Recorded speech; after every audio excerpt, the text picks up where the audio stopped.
Forex is basically an easy way to exchange one currency for another, but this may be a false assumption until you know more. First, let's look at the tools that you can trade. Forex trading is carried out by currency pairs.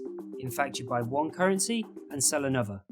The currencies themselves are represented as a three-letter code: USD for American dollar, EUR for euro, JPY for Japanese yen, and so on. On the left side, as we already know, this is the base or main currency. On the right side, quoted currency. Popular pairs, in which include two of the most liquid world currencies, include the US dollar, the euro, the Japanese yen, the British pound, and others. These are called the major currency pairs or majors. Currency pairs that do not include the US dollar, but contain at least one of the three major currencies in the world, are called secondary currency pairs, or minors.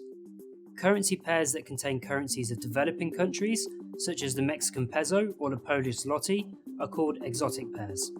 Traders also use a large number of slang terms. For example, cable means pound against the dollar. It is named in memory of the fact that initially, the connection between Britain and America was established by transatlantic cable laid across the ocean floor in 1867.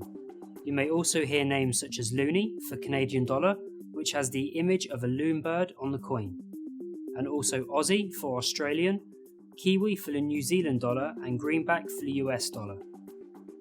A Forex price movement also has a name. A 1-point price change is called a pip. For most major pairs, this refers to the fourth digit after the decimal point. So if the euro and dollar pair changes from this value to this is a change in 1 pip. An important exception is where the yen is the quoted currency, as in this currency pair where the British pound is against the yen. Here it is necessary to look at the second digit after the decimal point.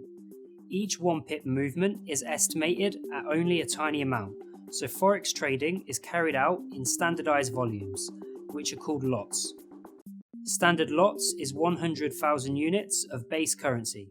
Small investors, as a rule, do not have access to such large sums of money. Therefore, many Forex brokers allow you to trade using leverage. Thanks to this tool, you can take a bigger position in the market with a relatively small deposit, known as a margin. However, your profit or loss will be calculated on the basis of a full position, which means that your income or your losses may significantly exceed the amount of the margin. Therefore, when trading with leverage, it is important to closely monitor the risk so as not to lose all your money. These are just a few basic terms that you are likely to encounter while trading, and you will always learn more about new ones.